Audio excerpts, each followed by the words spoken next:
Hello guys, आज हम reasoning पढ़ेंगे। रीजनिंग हर कॉम्पिटेटिव एग्जाम में पूछा जाता है।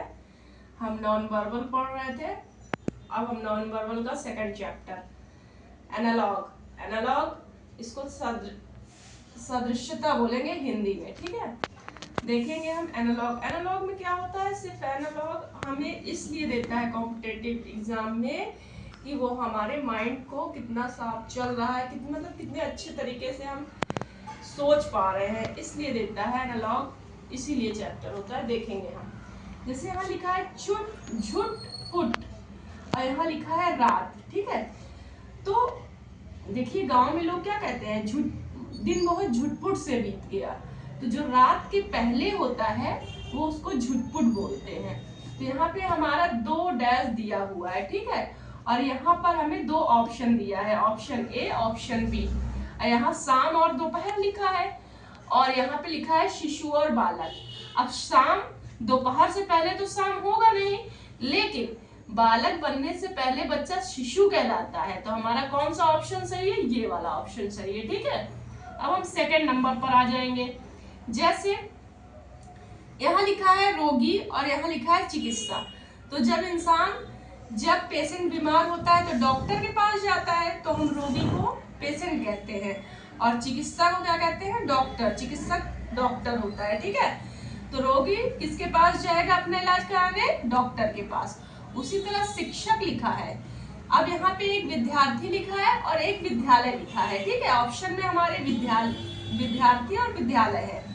तो शिक्षक विद्यार्थी कहाँ जाएगा, विद्यार्थी कहाँ जाएगा, अपनी शिक्षा को लेने शिक्षक के पास जाएगा। तो यहाँ पे क्या हो जाएगा, विद्यार्थी। सेकंड वाले में क्या हो जाएगा, विद्यार्थी, ठीक है। अब हमारा थर्ड नंबर क्वेश्चन है। थर्ड नंबर क्वेश्चन में लिखा है वर्षा बादल ऊष्मा। कहते हैं गांव में क्या कहते हैं, बादल बन रहा है। जब बादल बनता है तो क्या होती है, वर्षा होती है। उसी तरह सूर्य से हमें क्या मिलती है, ऊष्मा। तो यहाँ पे कौन सा ऑप्शन सही है, सूर्य। अब यहाँ चौथे क्वेश्चन पे आ जाएंगे। यहाँ लिखा है बगीचा, पौधा और पुस्तक और यहाँ डैश है, ठीक है। और ऑप्शन में अक्षर और पृष्ठ दिया है। तो इसमें देखेंगे हमारे पौधे से क्या बनता है, बगीचा। गांव में लोग क्या कहते हैं, हम अपने आम के बगीचे में जा रहे हैं। तो आम के बगीचे में जाने का मतलब एक आम का पेड़ तो होगा नहीं, 2-4 आम के होंगे, किसी के और ज्यादा होंगे। उसी तरह सब पुस्तक, अक्षर और पृष्ठ। पुस्तक किससे मिलके बनती है, लेसन से। एक चैप्टर करके हमारी क्या एक बुक बनती है। तो पृष्ठ को ही इंग्लिश में लेसन बोलते हैं। तो इसका सही आंसर होगा पृष्ठ। मुर्गी, पिंजरा। मुर्गी कहाँ रहती है, पिंजरे में रहती है। खरगोश कहाँ रहेगा, मंद में रहेगा या छप्पर में रहेगा।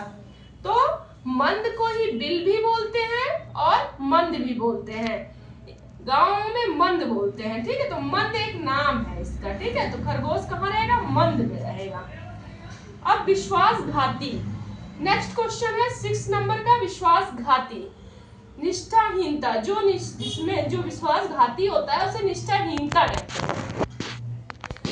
अब उसी तरह यहाँ लिखा है अवज्ञा। जो हमारी अवज्ञा करेगा उसे हम क्या कहेंगे, विश्वासी या विद्रोही। मतलब जो हमारी बात को काटेगा, जो हमें गलत ठहराएगा, उसे हम क्या कहेंगे, विद्रोही। क्या कहेंगे, विद्रोही। तो गाइस देखिए, ये है हमारा एनालॉजिक जो सदृश्यता कहलाता है। ये हमारा इसलिए पेपर में पूछा जाता है कि ये हमारे माइंड को देखता है कि हमारा माइंड कितने अच्छे तरीके से चल पा रहा है हमारे पेपर में, ठीक है, इसलिए। और ये हर एक कॉम्पिटिटिव एग्जाम में रीजनिंग में पूछता है। कोई ऐसा एग्जाम नहीं जिसमें रीजनिंग पूछे और ये ना पूछे। तो गाइस, अगर मेरी वीडियो अच्छी लगती है तो आप इसे लाइक, शेयर, सब्सक्राइब करें। Thank you so much.